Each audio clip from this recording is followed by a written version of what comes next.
Ini Fani, pertanyaannya kompleks ini. Ini kita bisa berdebat satu hari seminar ini. Anda setuju tidak lokalisasi pelacur? Ada yang bermoral pasti bilang tidak. Itulah penyebab kenapa pagi bikin semua esek-esek setelah lokalisasi ditutup. Kita bicara belak-belakan di sini. Saya nggak bicara agama ya. Bapak saya udah mati, kakek saya udah mati, belum ada datang kepada saya, adik saya udah meninggal, kasih tahu saya surga neraka benar atau tidak. Belum ada kasih tahu saya, tapi saya percaya ada neraka, ada surga. Maka saya nggak korupsi. Kalau Anda mau bicara agama sama saya, kita bisa berdebat. Anda anak Islam kan? Baca Al-Quran sudah habis berapa kali? Kalau mau berdebat agama ya sekarang ya. Kalau mahasiswa macam itu caranya. Saya Kristen, Alkitab sudah saya baca lebih dari 20 kali.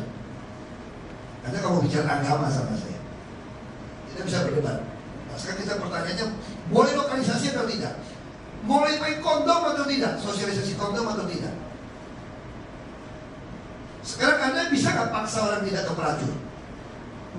Apakah selingkuh tidak sama juga? Apakah mesti pelacur saja? Anak SMA ganti-ganti pacaran karena HIV. Anda gimana lakukan? Saya bilang jangan berhubungan seks sebelum nikah. Saya pesan dengan baik-baik. Anak muda berani sekali ribut sama saya lakukan. Anda masa berdebat sama saya. Tapi kalau ketika Anda nakal, saya bilang pakai kondom. Saya akan perintahkan karena HIV penyebaran seperti itu. Itu pandangan saya, berdebat kita soal agama. Makanya sekarang panik pijat bisa itu karena nggak ada lokalisasi. Kita nggak bisa kontrol orang. Kita bisa berdebat soal itu. Lalu Anda bicara gimana cara ngatasi soal moral segala macam. Korupsi sama berzina, kalau Tuhan nggak ampunin, sama-sama masuk neraka. Mahasiswa saya tantang, kenapa tidak pernah ribut periksa harta pejabat dari mana?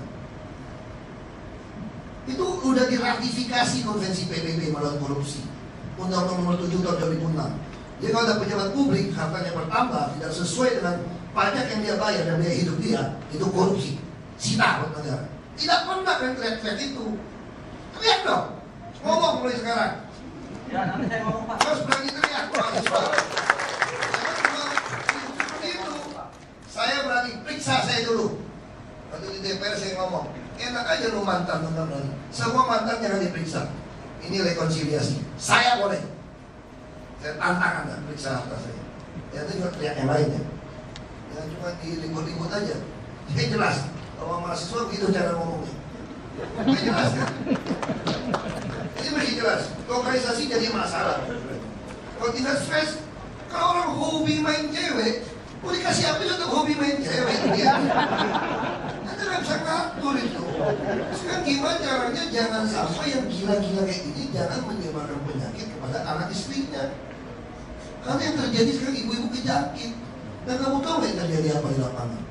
Untuk kasih 500.000 ke atas pakai kondom, ceweknya pintar. Tapi kalau 500.000 ke bawah, dia nggak mau pakai. Karena orang kurang terdidik bawahnya. Dan si penjual ini biasanya nggak bisa maksa. Makanya penyebaran itu luar biasa. Saya lagi menghimbau seluruh warga DKI tahu status HIV-nya. Karena itu bahaya sekali. Gratis tes. Kita mau tahu. Karena itu yang terjadi di lapangan. Anak SMA ada yang kena juga. Itu bahkan dari tahun 90-an, 80-an sudah pernah kejadian seperti itu. Tukar-tukar pasangan. Nah, ada orang. Saya bingung mau jelaskan itu. Kita lihat koruptor-koruptor itu paling pintar ngomong ayat itu. Susah kan bilang moral. Ini membuat generasi kita yang kan baru-baru ini gak percaya lagi sama institusi agama. Karena gak ada model. Karena bicara macam-macam, karena gak ada model. Nah itu masalah. Kita bisa berdebat soal itu. Nah sekarang backing aparat TNI Polri. Saya udah bilang, Anda memaksa kami lagi pindah kantor lagi ke Merdeka Utara. Karena Merdeka Selatan itu gak bisa ngatur TNI Polri. Yang bisa ngatur naik bintang 2 itu cuma yang di Merdeka Utara.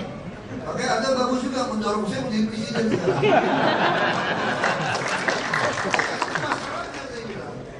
Nah sekarang gimana Lawson Indomart? kasih duit ke Pemda. Enggak, Anda juga salah. Anda lihat semua kota besar, kenapa yang minimal-minimalnya bertumbuh? Karena ini pola kerja orang berubah. Dulu ke pasar tradisional, karena ibu-ibu nggak kerja di kampung, datang ke pasar dekat. Sekarang kenapa berubah? Karena orang pulang kantor malam. Sekarang kita ngomong jujur, mahasiswa tuh nongkrong tuh di mana? Di 7-Eleven, Lawson, semua nongkrong. Lu mulai dulu jangan nongkrong di situ supaya sepi. Moderasi ya. Nah, yang kami lakukan itu apa untuk mengatasi itu? Kami lakukan dengan cara sangat baik. Kita panggil Indomaret itu, kamu masuk ke SMK saya, Anda latih orang-orang saya untuk berusaha, ajarin mereka distribusi. Karena ke depan kota besar akan bermain minimal seperti itu. Nah, Anda harus membuat franchise, Anda kasih modal, kami kasih modal. Anak-anak ini bukan cuma jadi pegawai toko, tapi disiapkan punya toko. Itu udah deal sama mereka. Soal Lawson tetap nggak bisa. 2015 mereka bebas masuk ke sini, termasuk yang jaga toko bebas. Cuma jangan kalah sama kita. Gimana kalahnya? Semua toko-toko di rusun super blok kami, itu tidak bisa mereka dapat harian bayarnya. Nah, disitulah kita mesti menyiapkan mereka mengerti tentang distribusi minimal seperti ini. Karena ke depan, lalu bagaimana pasar-pasar tradisional yang mau biasa belanja? Kami juga akan berbarui sewa harian. Jadi menghadapi persaingan global, bukan lari dari persaingan global, tapi menyiapkan orang kita dengan mencari celah-celah hukum untuk melawan. Misalnya orang Singapura kalau datang ke sini, nggak mungkin dapat toko yang sewanya harian, nggak mungkin dapat bantuan modal. Kami bisa menyiapkan jaminan kredit daerah, ada PT. Di situ kami yakin bank-bank akan bisa memberikan kredit, kami yang jamin tanpa agunan. Nah, lalu kami kalau dibayarkan 1 triliun tidak bantu orang modal 5 juta, 200.000 orang. Kalau tahun depan 1 triliun lagi 600.000 orang kita bantu. Kita bisa bayar kalau 10 triliun 6 juta orang. Nah, kita juga menyiapkan tempat pameran di Monas. Tadi saya pastikan kita berangkat dari pagi. Kalau Monas harus dibereskan bawahnya. Ini ruang pamer untuk anak-anak muda, ruang pameran yang mereka yang kreatif bisa jualan di sana. Nah, kita siapkan. Jadi menghadapi pertempuran AFTA ini, kita harus bisa berperanan. Misalnya contoh, saya sudah bicara sama Pelindo, Indonesia Food Company. Saya minta saham, jujur aja, bukan saya pribadi, DKI. Saya bicara sama Pak Lino, ini bukan PT Anda, DKI juga punya saya. Jadi mari kita kasih DKI saham. Karena kami ingin menguasai pelabuhan, kita yang punya logistik, ada rusun, jadi anak-anak muda, kita menghadapi pertempuran AFTA itu di Jakarta. Dengan segala infrastruktur yang ada. Orang boleh datang, dari kita bisa kasih kelebihan.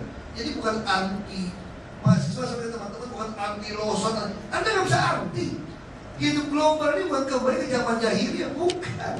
Bagaimana keunggulan komparatif kita manfaatkan. Itu baru namanya jantan. Kalau kita ketemu orang yang lebih jago dari kita lari gitu ya. Bukan. Kita latihan yang baik, supaya kau saya pukul dulu gak rontok gitu. Itu baru namanya jantan.